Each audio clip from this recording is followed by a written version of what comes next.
لا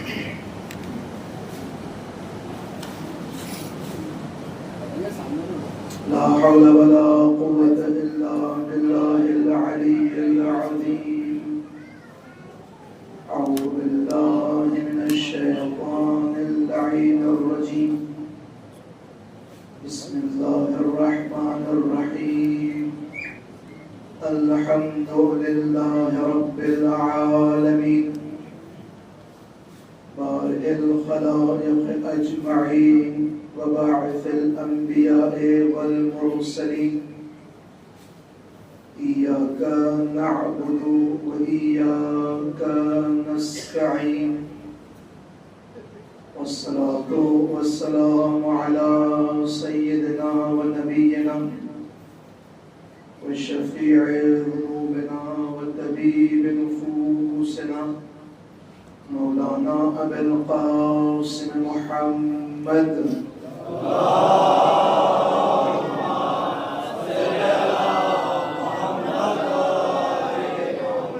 وعلى أهل بيته الطيبين الطاهرين المعصومين المظلومين، واللعنة الدائمة الباقية على أعدائهم وقتلتهم وغاصبي حقوقهم أجمعين. أما بعد، فقد قال الله سبحانه تبارك وتعالى وقوله الحق. بسم الله الرحمن الرحيم. الذي خلق الموت والحياة ليبلوكم أيكم أحسن عملا. صلوات محمد.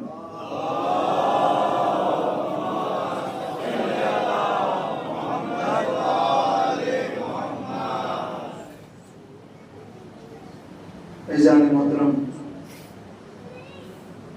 مجلس کا آج چوتھا مرحلہ ہے جو اس عنوان سے شروع ہوا تھا کہ کربلا یعنی وادی موت سے حیات ابدی کا سفر. کربلا یعنی فنا سے بقا کا سفر. اس آیت کے ذیل میں اب تک ہم یہی سمجھنا چاہ رہے ہیں کہ وہ کون سی شخصیتیں تھیں کہ جنہوں نے خود کو حسین تک پہنچا کے حیات ابدی کو حاصل کر لیا. ایسی حیات کو لے لیا کہ اس کے بعد موت نہیں ہے. حیات پانے کے بعد ان کی اتنی عظمت بڑھ جاتی ہے کہ اب اس کا مقابلہ نہیں کیا جا سکتا. یعنی آپ دیکھیے، یہ عالم مبارک ہے، گہوارہ ہے، تازیہ ہے. جب تک اس کا کپڑا، اس کی لکڑی مارکیٹ میں ہوتی ہے اس کا احترام نہیں رہتا. لیکن جیسے ہی یہ کپڑا حسین سے منسوب ہوتا ہے اس کی عظمت میں اضافہ ہو جاتا ہے. ارے سلمان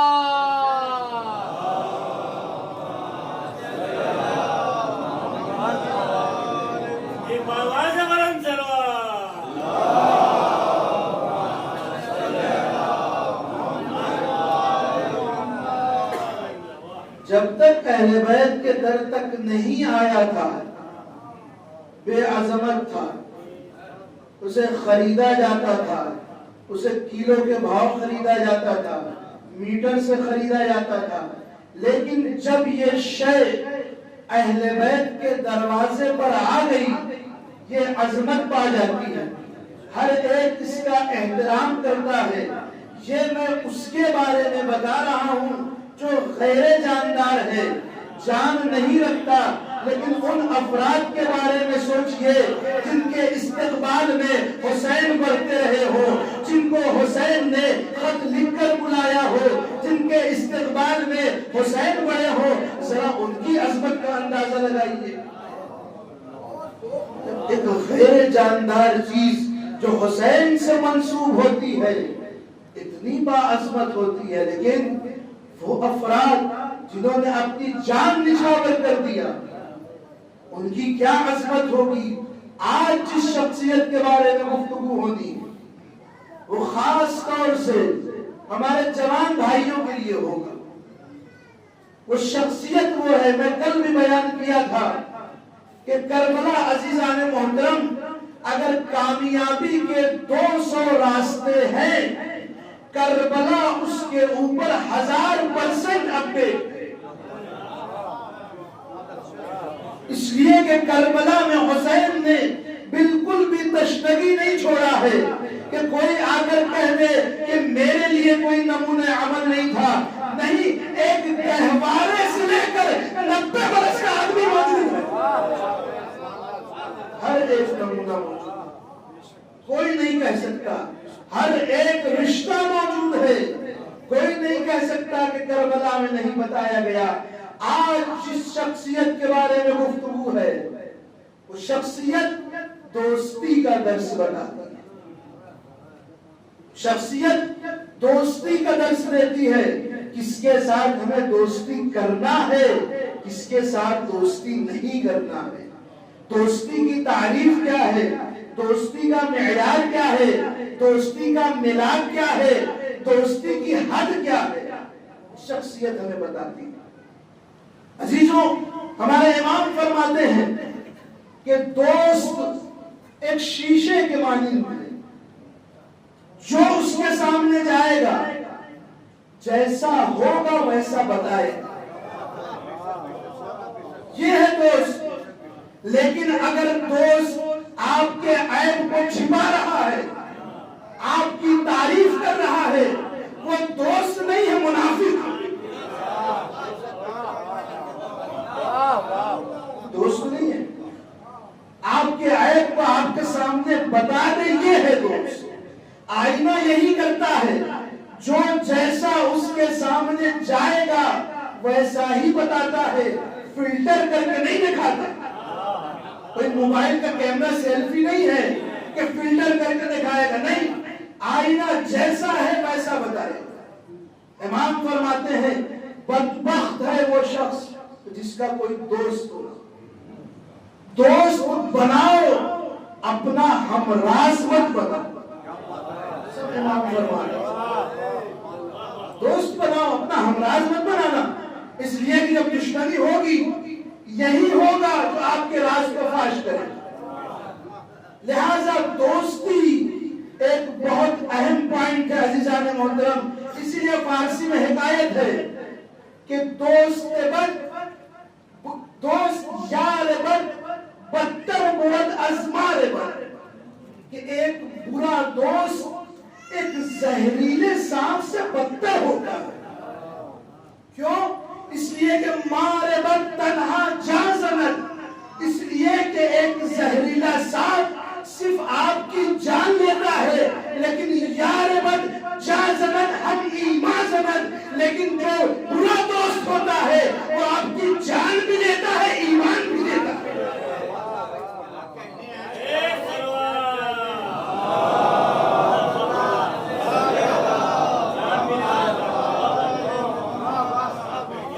دوستی آپ کو کرنا ہے تو آپ کو دیکھنا ہوگا ہمیں کس سے دوستی کرنا ہے. یہ امام کے فرمان کہ دوست ایسا ہونا چاہیے، ایسا ہونا چاہیے. آئیے امام کے فرمان کی روشنی میں ہم دیکھتے ہیں حبیب ابن مظاہر کھڑے اترتے ہیں یا نہیں. حبیب ابن مظاہر جیسا دوست آپ دیکھیے جس کے لیے امام فرماتے ہیں یہ میرا دوست ہے، یہ میرا دوست ہے. آپ اس کی منزلت کو اب سمجھیے کیا منزلت رہی ہوگی عزیزان محترم. ایک دن جناب حبیب بازار میں گئے. جب بازار میں گئے ایک آدمی سے روبرو ہوئے. اس آدمی نے کہا حبیب تمہارے نصیب کو سلام. کیوں سلام؟ اس لیے کہ تمہارا دوست حسین ہے. توجہ کیجئے گا. کیا کہا؟ تمہارے نصیب کو میرا سلام. کیوں؟ اس لیے کہ تمہارا دوست حسین ہے. حبیب نے وہیں پلٹ کر ٹوکا. کہا خبردار آئندہ سے یہ جملے نہ بولنا، اپنے جملے واپس کرو. کہاں میں، کہاں حسین، کہاں میں غلام، کہاں وہ آقا حسین، کہاں میں بستی میں رہنے والا، کہاں وہ آسمانوں پر رہنے والا. کہاں کیا مطلب ہے؟ کہاں کبھی یہ نہ کہنا کہ وہ میرا دوست ہے. ہاں ان کی یہ عطا ہے کہ وہ مجھے اپنا دوست کہتے ہیں.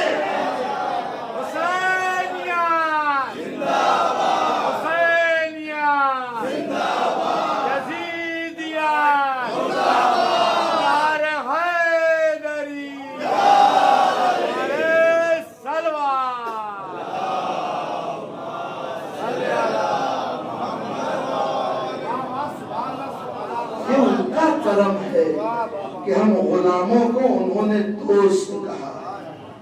عزیزوں 15 شعبان پہ ہم کیا کرتے ہیں؟ 15 شعبان محافل اور نذر و نیاز کے بعد صبح سے پہلے کیا عمل انجام دیتے ہیں؟ ایک عریضہ لکھتے ہیں. عریضے کو آج کی زبان میں کہا جائے خط لکھتے ہیں. کسے لکھتے ہیں؟ اپنے امام کو لکھتے ہیں. سلام و دعا کرتے ہیں. اپنی مشکل کو بتاتے ہیں. اس کی مشکل کا حل مانگتے ہیں. عزیزوں یہ ہم ہیں کہ اپنے وقت کے امام کو خط لکھتے ہیں. وہ کردار حبیب تھا کہ وقت کا امام حبیب کو خط لکھ رہا ہے.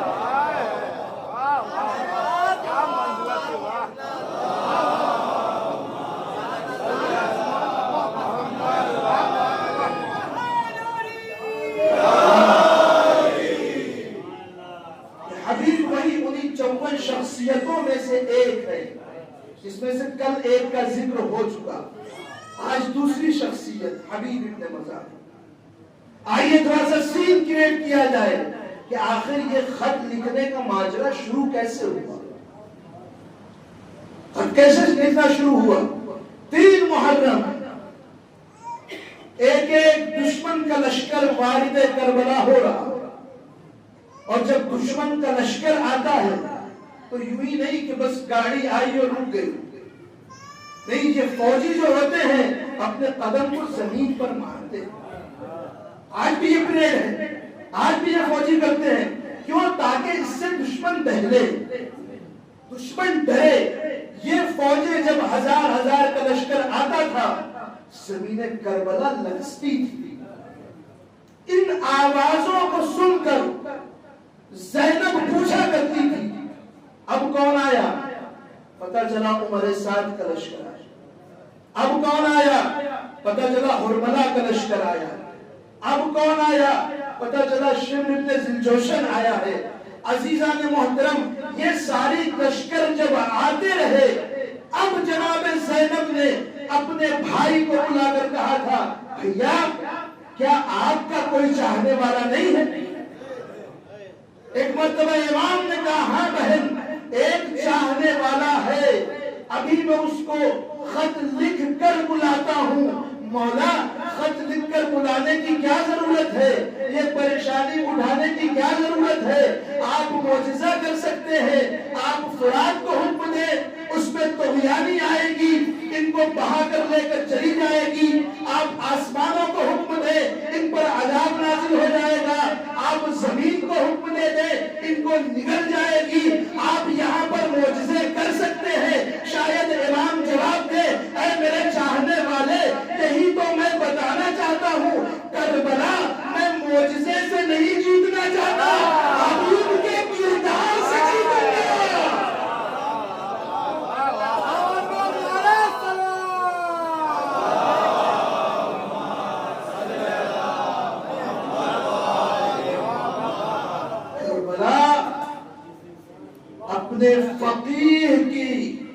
کردار سے جیتوں گا، کربلا اپنے حبیب کے کردار سے جیتوں گا۔ خط لکھنا شروع کیا، بسم اللہ الرحمن الرحیم، من الحسین الغریب الى الرجل الفقیہ حبیب بن المظاہر الاسدی۔ ایک حسین غریب کی طرف سے ایک مرد فقیہ کی جانب یہ حسین کا خط جا رہا ہے۔ یہاں یہ لکھنے کی ضرورت کیا تھی؟ من الحسین الغریب، ڈائریکٹ لکھ سکتے تھے۔ آپ خط پہ لکھیے، آپ ڈائریکٹ اوپر ٹو لکھتے ہیں، کس کو بھیجنا ہے۔ اس میں آپ شروع میں ہی اپنا تعارف نہیں کرواتے کہ میں یہ ہوں اور اس کو بھیج رہا ہوں۔ حسین بتانا چاہتے تھے آنے والی تاریخ میں کوئی اس کا انکار نہ کر دے کہ حسین نے بلایا تھا۔ نہ کر سکے کہ حسین نے بلایا تھا، حسین نے خط لکھ کر بلایا تھا۔ لہذا لکھا، حبیب میں دشمن کے نرغے میں گرفتار ہو چکا ہوں، شط فرات کے قریب قیام کیا، جتنا جلد ہو سکے میری نصرت کو آؤ، جیسے ہی میرا خط تم کو ملے جلد سے جلد اپنے وجود کو مجھ تک پہنچاؤ۔ العجل العجل العجل، جلدی آنا جلدی آنا جلدی آنا۔ بس یہ امام خط لکھ رہے ہیں حبیب ابن مظاہر کو۔ اب غور فرمائیے عزیزوں، کون خط لکھ رہا ہے؟ امام خط لکھ رہے ہیں۔ کس کو خط لکھا؟ حبیب ابن مظاہر کو خط لکھا۔ وہ حبیب جو فقیہ ہے، وہ حبیب جو مرد مجاہد ہے، وہ حبیب جو کوفے میں ہے، ابھی یہاں پر موجود نہیں ہے، اس کو امام خط لکھ کر بلا رہے ہیں۔ یعنی رہتی دنیا کو امام بتانا چاہ رہے ہیں کہ امام یہ بتانا چاہ رہے ہیں کہ ایک وقت وہ آنے والا ہے جس کو میری نظریں دیکھ رہی ہے کہ ایک وقت وہ آئے گا، لوگ اپنی قلم کو اٹھائیں گے، لوگ اپنی زبان کو کھولیں گے، اس کے خلاف، فقیہ کے خلاف، فقیہ کے خلاف، فقیہ کے خلاف۔ امام بتانا چاہتے ہیں سنو، جب میری کربلا فقیہ کے بغیر ادھوری ہے، تمہارا دین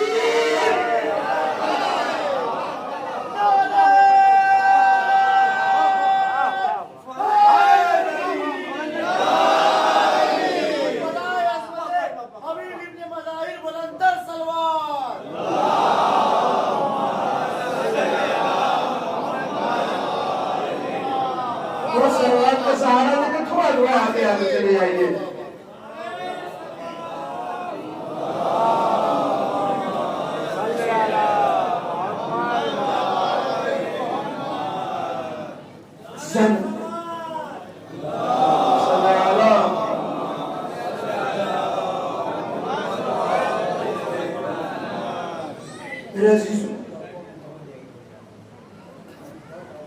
فقیہ کے لیے من کان من الفقہاء سائلا لنفسہ حافظا لدینہ مخالفا للہوا مطیعا لامر مولا۔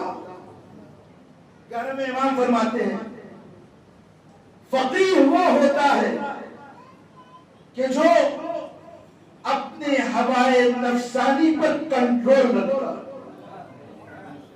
فقیہ وہ ہوتا ہے جو دین کی حفاظت کرتا ہے۔ اور آخری میں جو جملہ کہا مطیعا لامر مولا، اپنے مولا کا فرما بردار رہتا ہے۔ یعنی اگر مولا نے کہا ہے حبیب آ جاؤ تو فرما برداری کہتی ہے کہ فوراً پہنچا جاؤ۔ فَلِلْعَوَامِ أَن يُقَلِّدُوهُ، عوام کے لیے ضروری ہے کہ ان کی تقلید کریں۔ اس کی تقلید، فقیہ کی تقلید۔ آج دنیا کہتی ہے کہ ہم تو فقیہ کو نہیں مانتے، ڈائریکٹ امام زمانہ کی تقلید کرتے ہیں۔ بے وقوف، امام کی بیعت ہوتی ہے، فقیہ کی تقلید ہوتی ہے۔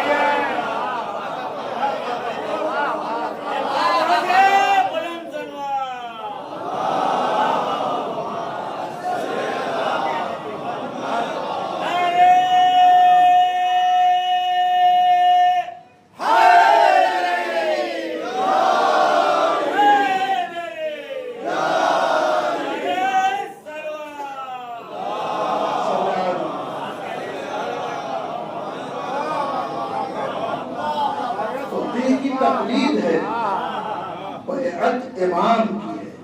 بیعت بیع سے بنا ہے، یعنی خود کو بیچ دے. ہم خود اپنے آپ کو، اپنے مقلد کو بیچتے نہیں ہیں، اس لیے کہ ہمارا مقلد ہمارے اوپر ہماری جان سے زیادہ اختیار نہیں رکھتا.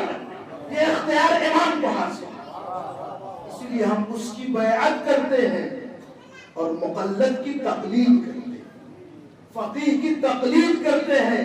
اور تقلید کرنا ضروری ہوتا ہے، اس لیے کہ ہر انسان اس لیول تک اپنی پڑھائی نہیں کر سکتا. اگر دو روایتیں کہیں پر ٹکرا جائیں آپ کیا کریں گے؟ میں نے کبھی پڑھا تھا، دو روایت میں آپ کو خدمت میں بیان کرتا ہوں. پیغمبر بیٹھے ہوئے اپنے صحابہ کے ساتھ، عراق، ایران، شام، حجاز، سارے افراد بیٹھے ہوئے تھے، گفتگو ہو رہی تھی، مسائل بیان ہو رہے تھے. اچانک سے ایک کافر کا جنازہ گزرنے لگا. پیغمبر نے کیا کیا؟ پیغمبر کھڑے ہو کر، آج کی زبان میں کہہ رہے چبوترے پر چلے گئے. کھڑے ہو کر ایک اونچائی کے مقام پر چبوترے پر چلے گئے.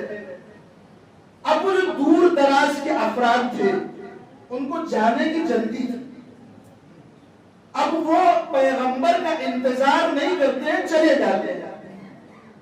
چلے گئے، کیا منظر دیکھ کر گئے کہ کافر کا جنازہ جب گیا تو پیغمبر کھڑے ہوئے. توجہ کیجئے، بتا رہا ہوں کیوں ضرورت ہے فقیہ کی. کیا دیکھ کر گئے منظر کہ جب کافر کا جنازہ گیا پیغمبر کھڑے ہو گئے. اچھا جو لوگ وہاں موجود تھے انہوں نے پیغمبر سے سوال کر لیا، یا رسول اللہ یہ آپ کا کیا عمل تھا؟ کافر کا جنازہ گیا تو کیا آپ احترام کے لیے کھڑے ہوئے؟ پیغمبر نے پلٹ کر کہا کافر کا جنازے کا کیسا احترام؟ بچوں کیجئے گا، جہاں میں لے جانا چاہتا ہوں یہ کافر کا جنازہ ہے، اس کا کیسا احترام؟ یا رسول اللہ آپ بلندی پر گئے کیوں؟ کہا میں بلندی پر اس لیے گیا تاکہ کافر مرنے کے بعد بھی ہم سے بلند نہ ہو جائے.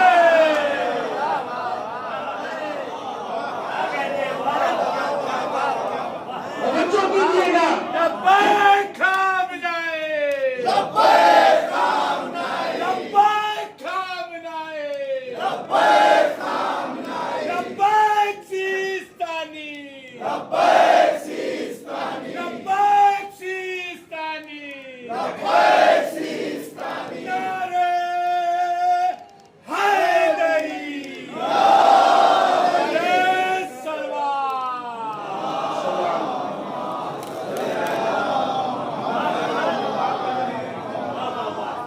آپ سنیے پیغمبر کا. اور اب جو جملہ کہوں میں، کیا کہا پیغمبر نے؟ میں بلندی پر اس لیے گیا کہ میں نہیں چاہتا کہ کافر مرنے کے بعد بھی ہم سے بلند ہو جائے. کافر مرنے کے بعد بھی ہم سے بلند ہو جائے. اب دنیا انصاف سے بتائے، اگر ابو طالب کافر تھے پیغمبر نے کہا تھا جانیے.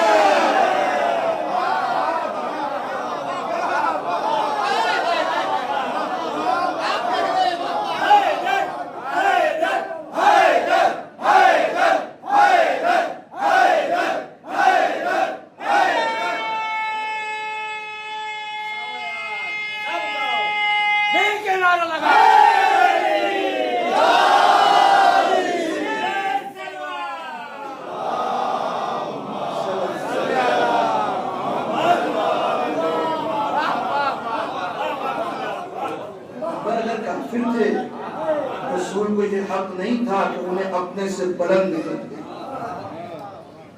تو ایک گروہ تو وہ ہوا جو بغیر سوال کیے گیا، وہ جا کر وہاں کیا بتا رہا ہے؟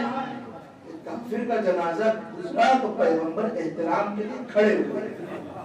نیت میں وہ بھی سچا ہے، خیانت نہیں کر رہا ہے، لیکن جتنا دیکھا اتنا بتایا. اور نیت میں یہ بھی سچے ہیں، یہ بھی جو پیغمبر سے پوچھ رہے ہیں وہ بتا رہے ہیں۔ اب یہ دو روایت بنی تاریخ میں، ایک روایت بنی کافر کا احترام، ایک روایت بنی احترام نہیں ہے، بس اسے بلندی نہیں دیکھنا چاہتے ہیں، دو روایت بنی۔ اب اس مسئلے کو حل کون کرتا؟ ہم وہاں تک پہنچ نہیں سکتے، ہمارا علم نہیں ہے، اب حل کون کرے گا؟ اب حل ہمارا فقیہ کرے گا، چونکہ اس کے پاس علم رجال کا علم ہے، وہ حسب دیکھتا ہے، وہ نسب دیکھتا ہے، وہ شجرہ دیکھتا ہے، بیچ میں کسی نے خیانت تو نہیں کیا ہے، وہ ایک ایک سلسلہ دیکھتا ہے، وہ ایک ایک کڑی دیکھتا ہے۔ بس عزیزو اب مجھے جملہ کہنے دیجئے، ہم نے دنیا میں بس دو ہی چیز دیکھی ہے، یا علی کی ذوالفقار جو نسب دیکھ کر چلتی ہے، یا مراجع کرام کی نظریں۔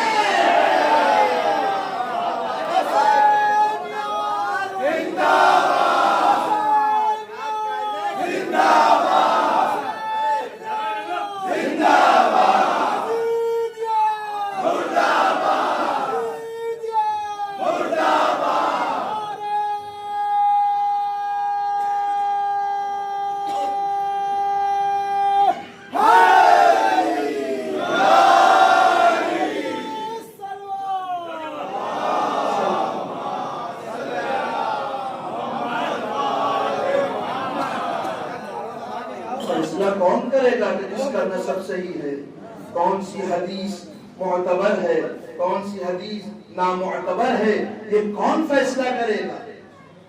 اس لیے ایک واقعہ ہمارے استاد بیان کرتے ہیں کہ کسی ایک اخباری سے ملاقات، ایک مرتبہ انہوں نے وہی فقہ کی بحثیں چھڑی، آپ تقلید کیوں کرتے ہیں، آپ مجتہد کو کیوں مانتے ہیں؟ ایک مرتبہ انہوں نے اس سے کہا ٹھیک ہے میں ایک سوال کرتا ہوں، اگر تم نے مجھے قانع کر لیا تو ٹھیک، اس لیے کہ ان کے یہاں بس ایسا ہے، اخباریوں کے یہاں قال مولانا علی لکھ گیا، ان کے لیے حجت ہے، نام لکھ گیا کافی ہے، سلسلہ کیا ہے، بیچ میں کس نے کیا خرابی کی ہے، کون کیسا ہے، کوئی مطلب نہیں، بس ڈائریکٹ لکھا قال امام علی صحیح ہے، قال رسول اللہ صحیح ہے۔ ایک مرتبہ کہا پہلے امام سے کسی نے آ کر سوال کیا پہلے اور دوسرے کے بارے میں کہ یہ دونوں کیسے ہیں، امام نے پلٹ کر کہا وَهُمَا حَاكِمَانِ عَادِلَانِ، وَهُمَا حَاكِمَانِ عَادِلَانِ، ترجمہ جو ظاہری وہ یہ کہ وہ دونوں حاکم عادل تھے۔ اب بارش سے کہا اس کا ترجمہ کرو، اب ترجمہ اس کے عقیدے کے خلاف تھا، وَهُمَا حَاكِمَانِ عَادِلَانِ، دونوں عادل حاکم تھے، اب اس کے خلاف جا رہا تھا، کہا نہیں ایسا امام نہیں فرما سکتا، تمہارے یہاں تو یہ گنجائش ہی نہیں ہے، امام نے فرمایا یعنی ہے۔ تو ایک مرتبہ جب بہت پریشان ہوا، پوچھا بتاؤ تم کیا جواب دو گے، اس کا کچھ تو جواب دو۔ جب ہار گیا ایک مرتبہ کہتا ہے آپ ہی اس کا جواب دے دیجئے۔ ایک مرتبہ انہوں نے کہا سنو، عادل دو چیزوں سے بنتا ہے، ایک عدل سے ایک عدول سے، ایک عدل سے بنتا ہے ایک عدول سے بنتا ہے۔ عدل سے اگر بنا ہے یعنی انصاف کیا، عدول سے اگر بنتا ہے یعنی پھر گیا۔ امام وہاں پہ مولانا نے کہا کہ یہاں پر جو امام کی مراد ہے وہ عدول ہے، عدل نہیں ہے۔ ہاں اب آپ صحیح فرما رہے ہیں۔ عزیزو آپ سوچئے، جو انسان ایک روایت کو حل نہیں کر سکتا، شریعت کے خلاف چلائے گا۔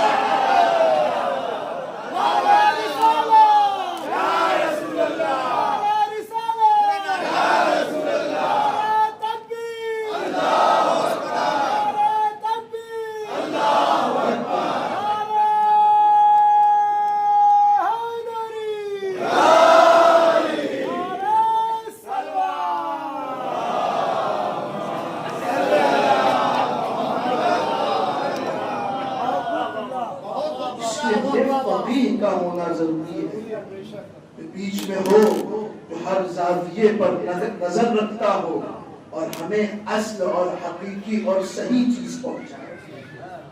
تو عزیزوں وہاں پر کس کو خط لکھا؟ ایک فقیہ کو لکھا۔ اب یہ خط جناب حبیب کو ملتا، دو قسم کی روایت ہے۔ ایک روایت یہ کہتی ہے کہ بازار میں خضاب خرید رہے تھے تب خط ملا۔ دوسری روایت جو مشہور ہے کہ دسترخوان پر بیٹھ رہے۔ روایتوں میں اختلاف کو چھوڑ دیجیے، بہرحال خط ملا۔ اب خط ملا، خط کی عبارت پڑھا۔ اگر کہیں آپ جاب کے لیے درخواست دیجئے، وہاں سے جوائننگ لیٹر آ جائے اور اس پر اگر تاریخ لکھی ہو تو آپ کو اسی تاریخ پہ فوراً جانا ہوگا۔ توجہ کیجئے گا، اسی تاریخ پہ جانا ہوگا۔ یا اگر یہ لکھا ہے کہ لیٹر ملتے ہی جوائن کرو تو فوراً جوائن کرنا پڑے گا۔ عزیزان محترم، یہاں حبیب کو خط ملا۔ خط پڑھتے ہی جس میں عبارت تھی کہ حبیب جیسے ہی خط ملے اپنے وجود کو مجھ تک پہنچاؤ، لیکن ہم نے تاریخ میں کیا پڑھا؟ جیسے ہی خط ملا حبیب اپنی زوجہ کے پاس گئے۔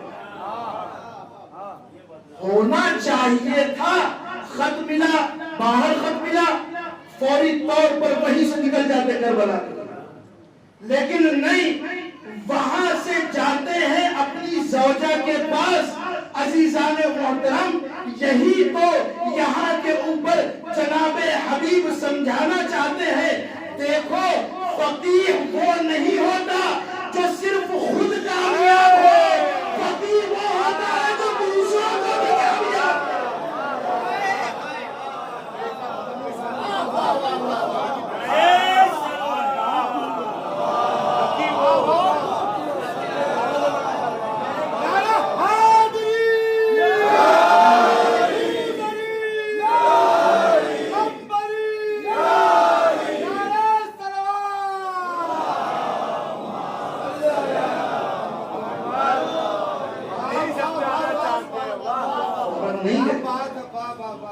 اس لیے کہ فقیہ کہا گیا، فقیہ وہ نہیں ہے جو خود کامیاب اور رستگار ہو جائے، فقیہ وہ ہے جو اپنے انڈر میں رہنے والوں کو بھی کامیاب کرے۔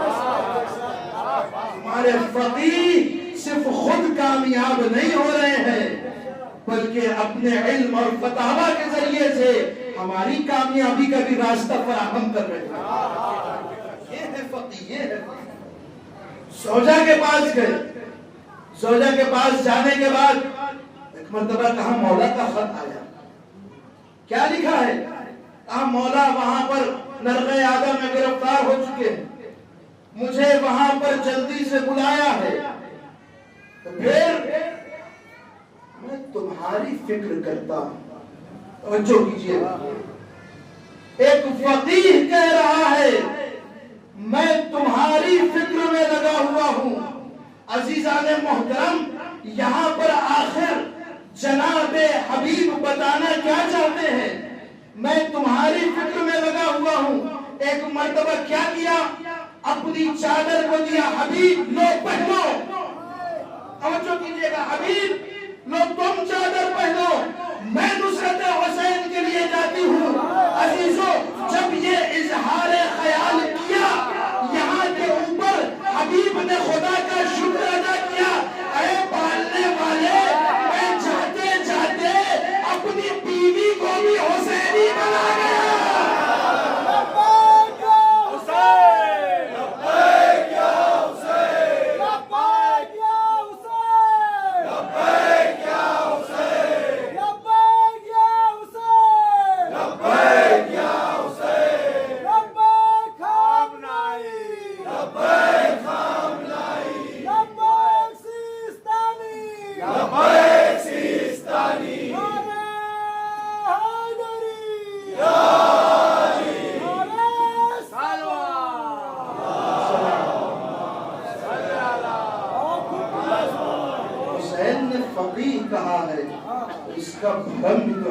ہے.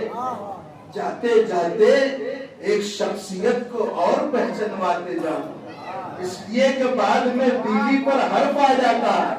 نہیں معلوم بیوی کیسی تھی، نہیں معلوم بیوی حسینی تھی یا یزیدی تھی، لہذا اس کی حسینیت کو ظاہر کرتے کرتے. اب عزیزوں، پہلے جو ماحول تھا اب یوں نہیں تھا کہ اب بلایا ہے تو فوری طور پر وہاں سے نکل جاتے، اس لیے کہ پہرا تھا. کوفے انٹری کرنے میں کوئی پابندی نہیں، کوفے سے ایگزٹ پر ساری پابندی. توجہ کیجئے، جیسے ہی وہاں کے اوپر جناب حبیب کی زوجہ نے اظہار کیا کہ آپ کو جانا چاہیے، یہی وہ موقع تھا کہ اب جہاں کے اوپر جناب حبیب اپنا عمامہ اتارتے ہیں اور لوہے کا جو بنا ہوتا ہے عمامہ اسے پہنتے ہیں، اپنی قبا اتارتے ہیں، لوہے کا جو لباس جنگی ہوتا ہے اسے پہنتے ہیں، اپنی ردا اتارتے ہیں، پٹکا پہنتے ہیں. کیوں یہ تبدیلی آ رہی ہے؟ توجہ کیجئے گا، فقیہ کے اوپر سے کہنے جا رہا ہوں، یہ تبدیلی کیوں آ رہی ہے؟ آپ تو فقیہ ہے نا، آپ کے اوپر عمامہ اچھا لگتا ہے. توجہ کیجئے گا، آپ فقیہ ہیں، آپ فقیہ ہیں، آپ کے اوپر عمامہ اچھا لگتا ہے. نہیں، بتانا چاہ رہے ہیں فقیہ وہ ہوتا ہے جو شجاع ہوتا ہے. توجہ کیجئے گا، فقیہ وہ ہے جو شجاع ہے. ایک مرتبہ عمامہ بھی اتارا، اپنا روحانی لباس اتارا، اپنا جنگی لباس پہنا.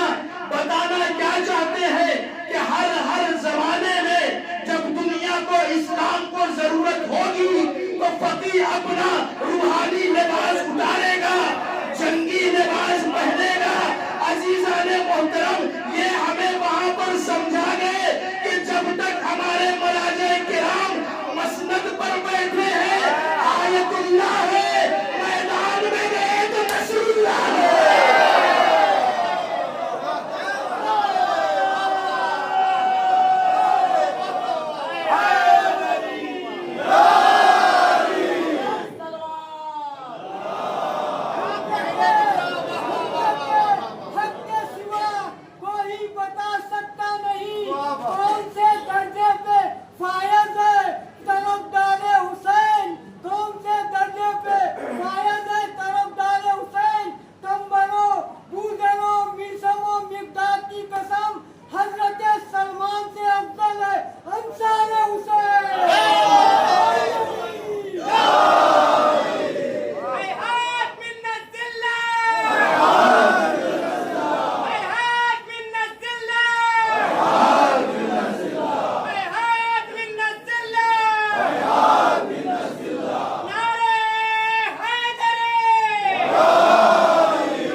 صرف یہ پڑھتے نہیں رہتے ہیں، جیسی ضرورت ہے ویسا عمل کرتے ہیں. ہمارے تمام مراجع یوں ہی ہے، جب تک پڑھ رہے ہیں جہاد کی بات آئے گی تو خمینی بھی میدان میں آئے، سیستانی بھی میدان میں آئے، خامنائی بھی میدان میں آئے. یہ ہمارے مراجع. اب یہاں سے آمادگی ہو گئی ہے حبیب کو نکلنا. ایسے نکلے، انٹری پہ کوئی مشکل نہیں، ایگزٹ پہ ساری مشکل. اب یہاں سے حبیب کو حسین کی نصرت کے لیے کربلا پہنچنا ہے. کیسے پہنچائے حبیب؟ لیکن حبیب بھی حبیب تھے. اصحاب پیغمبر اور پیغمبر کی تاریخ پڑھے ہوئے. توجہ کیجئے گا، حبیب جانتے تھے مجھے کیسے جانا ہے. کیوں جانتے تھے؟ پیغمبر کیسے گئے تھے.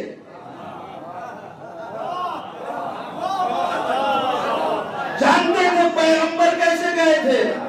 پیغمبر کیسے گئے تھے؟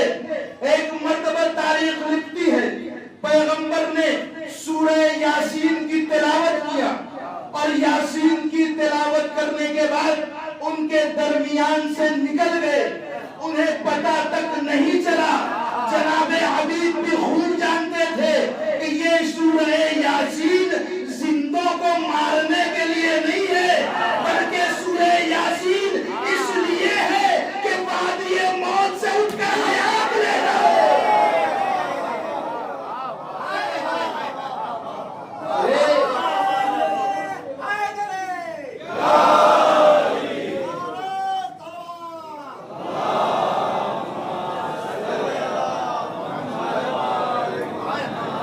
تو ہم نے بنایا ہوا ہے کہ کوئی حالت اعتذار میں ہوتا ہے تو سورہ یاسین پڑھ پڑھ کے اس کو مارا جائے۔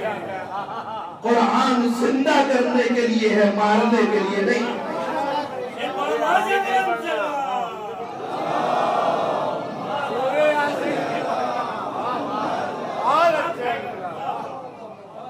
سورہ یاسین میں ایک جملہ ہے، بڑا مجرب جملہ ہے، شاید یہی وہ جملہ تھا جس کی وجہ سے دشمن اندھا ہو جاتا ہے۔ خود میرے ساتھ یہ عمل ہوا ہے، چاہتا ہوں اسے بیان کر دیا جائے۔ میں سب سے پہلی بار جب تعلیم حاصل کرنے گیا، وہاں اقامے اور پرمٹ کی مشکل ہوئی۔ جب واپس مجھے آنا تھا نجف ایئرپورٹ پہ، پہلا سفر تھا، میں پریشان تھا، میں کیا سب پریشان تھے، کیسے کیا ہوگا۔ میں نے والد صاحب کو فون کیا، بات چل رہی تھی، پریشان تھا، انہوں نے یہ نسخہ مجھے بتایا تھا۔ کیا ہے یہی سورہ یاسین؟ وَجَعَلْنَا مِن بَيْنَ أَيْدِيهِمْ سَدًّا وَمِنْ خَلْفِهِمْ سَدًّا فَأَغْشَيْنَاهُمْ فَهُمْ لَا يُبْصِرُونَ۔ یہ وہی نسخہ ہے جس میں خدا کہتا ہے کہ ہم دشمن کی آنکھوں کے سامنے پردہ ڈال دیتے ہیں اور انہیں جہنم میں ڈھکیل دیتے ہیں، اب وہ کچھ دیکھ نہیں پاتے۔ میں پڑھتا گیا، پریشان تھا۔ جیسے امیگریشن میں پہنچا، ایک بار دیکھا، سسٹم میں ڈالا، اسٹیمپ مار کے دے، خدا کا شکر ادا کیا۔ پھر میں آیا ممبئی ایئرپورٹ، اب یہاں پہ بھی وہی پریشانی، چونکہ سالوں سے گئے ہوئے تھے، اب آئے ہیں، پرمٹ کا مسئلہ تھا۔ اب میں یہی تلاوت کرتے جا رہا ہوں، چونکہ میرے آگے جتنے افراد تھے امیگریشن والے، یہ حقیقت ہے، امیگریشن والے ان کو سائڈ میں لے جا کر کھڑا کرتے تھے، تم ادھر کھڑے ہو جاؤ، بڑے آفیسر کے پاس جانا ہوگا۔ میں گھبرا رہا ہوں، اس کی تلاوت کر رہا ہوں، لیکن خدا کی قسم جیسے ہی وہاں پہنچا، اس نے دیکھا، تھپا لگایا، کہا جاؤ۔ یہی مجرب دعا ہے۔ وَجَعَلْنَا مِن بَيْنَ أَيْدِيهِمْ سَدًّا وَمِنْ خَلْفِهِمْ سَدًّا فَأَغْشَيْنَاهُمْ فَهُمْ لَا يُبْصِرُونَ۔ سورہ یاسین کی شاید 9 نمبر کی یہ آیت ہے، اس کو یہ بہت مجرب ہے، اس کی تلاوت کرتے رہیے گا جب کبھی مشکل آئے۔ جناب حبیب نے اسی آیت کی اور سورہ کی تلاوت کی، ان کے درمیان سے کب نکل گئے انہیں پتہ تک نہیں چلا۔ ان کے درمیان سے نکلے، خود کو کربلائے معلی پہنچا۔ جیسے ہی حسین کو حبیب کے آنے کی خبر ہوئی، سجدہ شکر کیا، اور سجدہ شکر کرنے کے بعد ایک مرتبہ عباس و علی اکبر سے کہا، عباس و علی اکبر جاؤ، میرا بچپن کا ساتھی آ رہا ہے، استقبال کرو۔ کیا کہا؟ مسائل نہیں ہے، جاؤ میرے بچپن کا ساتھی آ رہا ہے، استقبال کرو۔ کس سے کہا؟ عباس و علی اکبر سے۔ تو ظاہر سی بات ہے انہیں ہی جانا تھا، لیکن تاریخ لکھتی ہے کہ عباس و علی اکبر چلے، لیکن راوی نے اچانک دیکھا عباس و علی اکبر سے آگے حسین نظر آئے۔ عباس و علی اکبر سے آگے حسین نکل چکے تھے. حسین کو دیکھا, ایک مرتبہ حبیب کی نظر پڑی. 80 سال کا یہ بوڑھا ایک مرتبہ گھوڑے سے خود کو گراتا ہے, حسین کے قدموں میں پہنچتا ہے. مولا میرا سلام قبول کیجئے. امام حسین اٹھاتے ہیں. تاریخ لکھتی ہے امام حسین نے اپنے دوست کو اتنا پیار کیا, اتنا پیار کیا, اتنا محبت دکھائی کہ رہتی دنیا تک صحابیت اس دوستی پر فخر کرے گی. رہتی دنیا تک اس دوستی پر فخر کرے گی کہ دوست ہو تو حبیب جیسا, امام ہو تو حسین جیسا. اس پر رہتی دنیا تک فخر کیا جائے. عزیزوں, حبیب آ گئے. مسائل سے پہلے اسی فضائل کے ایک گوشے سے میں ایک چیز بیان کروں, اگر نیا لگے تو تائید کیجئے کہ آپ دیکھیے عزیزان محترم, حسین نے کربلا کے میدان میں 2 طریقے سے انتخاب. ایک فرق کی توجہ چاہوں. حسین نے کربلا کے میدان میں 2 طریقے سے انتخاب کیا. ایک دعوت کے ذریعے انتخاب کیا, ایک اجازت کے ذریعے سے انتخاب کیا. بات واضح نہیں ہو پا رہی. 2 طریقے سے توجہ کیجئے گا, 2 طریقے سے حسین نے انتخاب کیا. ایک دعوت کے ذریعے سے, ایک اجازت کے ذریعے سے. دعوت کے ذریعے سے حبیب کو خط لکھ کر بلایا, اجازت کے ذریعے سے شب عاشور چراغ گل کر کے جانے کے لیے کہا.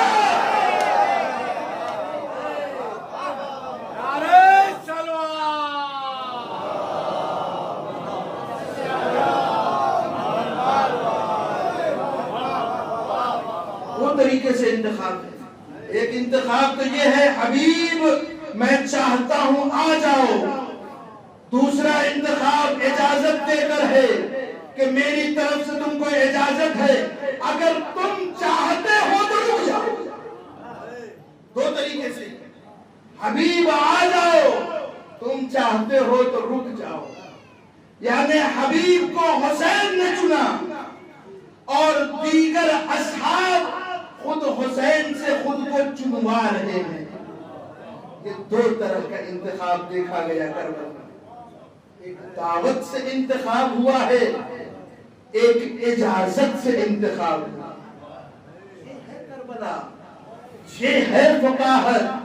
اس کے سامنے بھلا کیا کبھی کوئی ٹک سکتا ہے کہ جہاں کے اوپر اس طرح سے تدبیریں استعمال کی جا رہی ہوں, جہاں سے اس طرح سے علم سے کام لیا جا رہا ہو. یاد رکھیے گا, آج دنیا جس فقاہت کو ختم کرنے کے چکر میں ہے, دنیا یہ سمجھ لے کہ یہ فقاہت ختم نہیں ہو سکتی. اس کی وجہ یہ ہے کہ اگر ہمارا حبیب جیسا فقیہ کربلا میں ختم ہو جاتا تو آج یہ بھی موجود نہ ہوتے.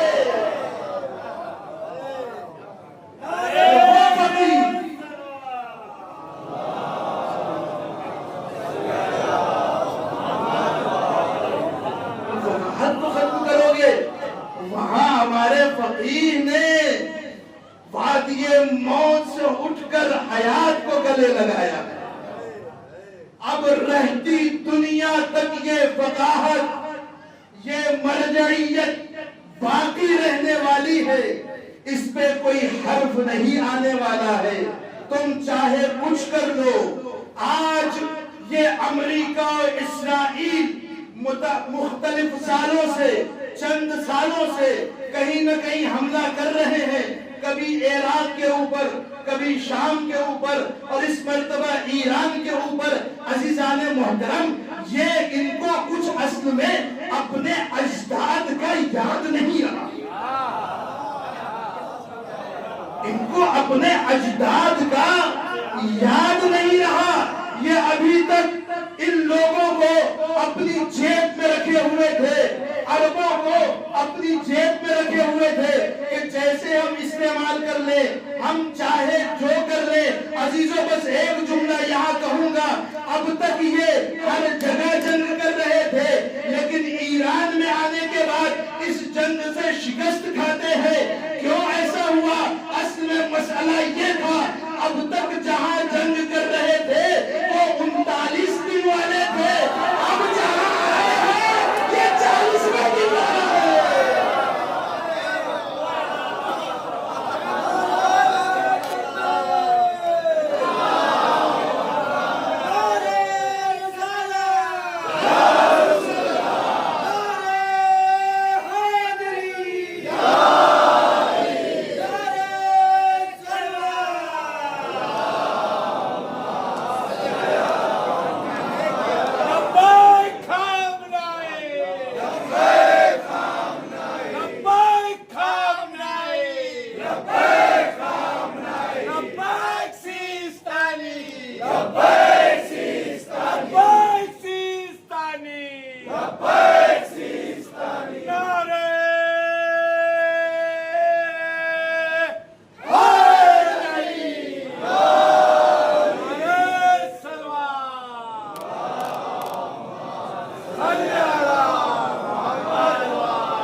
گھستے جا رہے تھے، عراق میں بھی داعش گھس گئے، یہ ابھی تک اسی لیے گھس پائے، سب 39 دن والے۔ اب جہاں سامنا ہوا وہ 40ویں دن والا۔ اسی لیے آج بھی ایران میں نعرہ لگایا جاتا ہے، خیبر خیبر یا صہیون۔ خیبر صہیونزم ابھی بھی خیبر کو یاد رکھو، تم خیبر کو بھلا چکے۔ یہ ہے عزیزان محترم ہمارا فقیہ، ایسے فقیہ ہوتے ہیں تب جا کر ان کے چاہنے والے محفوظ رہتے ہیں، تب جا کر ان کے چاہنے والوں کے اعمال صحیح ہوتے ہیں۔ بہت بڑی بات ہے، آپ جو بھی کر رہے ہیں اس کا سارا، جس کو اپنی زبان میں کہہ لیا جائے، جو بھی بل پھٹے گا ان پر پھٹے گا۔ آپ نے غلط اگر کیا ہے، انہوں نے حلال حرام کہا تھا اور وہ حرام نہیں تھا، حلال تھا، خدا نخواستہ یہ مشکل ان کے لیے ایک بڑی عظیم ذمہ داری ہے۔ یہ مرجعیت کوئی بھی نہیں سنبھال سکتا، یہ فقاہت کا درس کوئی بھی نہیں سیکھ سکتا، یہ علم رجال کوئی بھی حاصل نہیں کر سکتا۔ بس میرے عزیزوں، آج 3 محرم ہے، یہی حبیب ہے کہ انہیں خط ملا، یہی حبیب ہے، انہیں حسین کا خط مل چکا۔ آمادگی کرتے ہیں جانے کے لیے، اور ایک مرتبہ کوفے سے کربلا کی جانب روانہ ہو جاتے۔ عزیزوں، کربلا کی جانب روانہ ہے حبیب، اور ایک مرتبہ جیسے ہی سرزمین کربلا پر پہنچتے ہیں، حسین کے خیمے کی طرف خوشیوں کی لہر دوڑ جاتی ہے۔ زینب نے پوچھا کون آیا ہے؟ وہی بچپن کا ساتھی حبیب آئے۔ جس طرح سے ارباب اعضاء ایک مرتبہ یہاں پر زینب نے فضہ سے کہا، فضہ جاؤ حبیب کو میرا سلام کہتے ہیں۔ فضہ آئی، آنے کے بعد حبیب کا سلام پہنچایا۔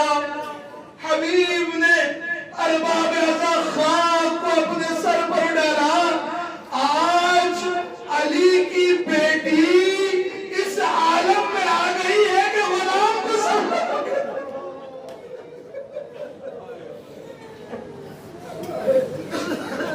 آج علی کی بیٹی ایسی ہو گئی ہے۔ ارباب اعضاء، بس میں آج 2 ہی شخصیتوں کو پڑھنا چاہوں گا، ایک ہے سعید، ایک ہے جناب حبیب۔ حبیب آ گئے ہیں، صبح عاشور ہو گئی، ظہر عاشور کا وقت آیا۔ ابو مظفر سیدابی امام کے پاس آتے ہیں، مولا یہ آخری نماز ہے، ہم ہم آپ کے پیچھے پڑھنا چاہتے ہیں۔ یہ آخری نماز ہے۔ ایک مرتبہ امام نے چند لمحہ فکر کیا اور کہا ہاں خدا تمہیں نماز گزاروں میں شمار کرے۔ ایک مرتبہ ارباب اعضاء امام حسین نے کہا سعید ذرا سا سامنے آ جاؤ، زہیر ذرا سامنے آ جاؤ، حسین نماز جماعت ادا کرے گا۔ ارباب اعضاء یہی وہ موقع تھا۔ ایک مرتبہ حبیب نے تلوار نکالا، دشمنوں کے اوپر حملہ کیا۔ یہاں سعید ہے، امام حسین کے سامنے کھڑے ہو گئے، سینے سے پر ہو گئے۔ امام نے کہا اللہ اکبر۔ ارباب اعضاء تیروں کی بارش شروع ہوئی۔ ارے سعید ہے، کبھی ادھر بڑھ کر اپنے سینے پر لیتے ہیں، کبھی ادھر بڑھ کر اپنے سینے پر لیتے ہیں، کبھی تلوار سے اس تیر کو کاٹتے ہیں۔ ارباب اعضاء جانتے ہیں جیسے ہی حسین نے کہا السلام علیکم ورحمۃ اللہ وبرکاتہ، حسین کی نماز تمام ہوئی، سعید زمین پر گرے۔ میرا مقصد پورا ہو، اب میرا مقصد پورا ہو گیا۔ اب شہید ہے، امام حسین شہید کے سرہانے جاتے ہیں۔ ایک مرتبہ شہید کا سر اپنے زانو پر رکھا۔ ایک مرتبہ شہید نے کہا مولا مولا بس مجھے ایک بات بتا دیجئے، مولا ہم اپنے وعدے کی وفا کر پائے؟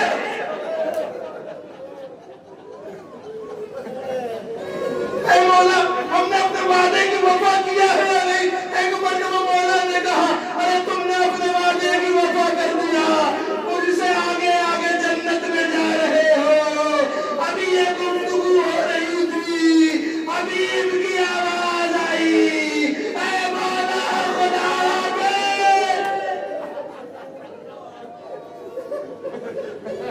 اجرکم عند الزہرا، حبیب کی آواز آئی اے مولا یہ تو آپ کا دوست جا رہا ہے، سلام آخر قبول کیجئے۔ ارباب اعضاء روایت کہتی ہے حسین دوڑتے ہوئے چلے، حبیب کے کنارے پہنچے تو کیا منظر پایا؟ حبیب کی آخری سانسیں ہیں لیکن حبیب کے لبہائے مبارک ہل رہے ہیں، ایسا لگتا ہے حبیب کچھ کہنا چاہتے ہیں۔ امام نے سوچا پوچھ لے کیا کہنا چاہتے ہیں۔ ایک مرتبہ حبیب نے اشارہ کیا، کدھر اشارہ کیا؟ زہرین کی طرف دیکھا، زرغما کی طرف دیکھا، اپنے ساتھیوں کو بلایا۔ ایک مرتبہ جو کان لگا کر سنا، حبیب نے کہا اے میرے ساتھیوں میں تو جا رہا ہوں، اے میرے آقا کا خیال رکھو۔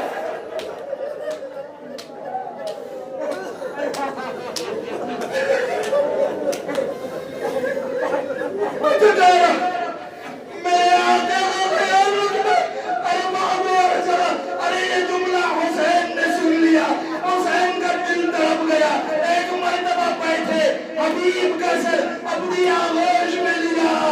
ارباب اعضاء بس آخری جملہ، تاریخ لکھتی ہے کہ 2 مرتبہ حسین کے چہرے پر احساس شکستگی آئی ہے۔ ایک یہ لمحہ ہے جب حبیب اس دنیا سے گیا، احساس شکستگی آئی، لیکن حسین نے اس احساس کو ظاہر نہ کیا۔ لیکن ایک اور لمحہ تھا جب عباس نے پکارا، حسین گئے، احساس ظاہر ہوا، الان ان کا سر ظاہری، میری کمر ابھی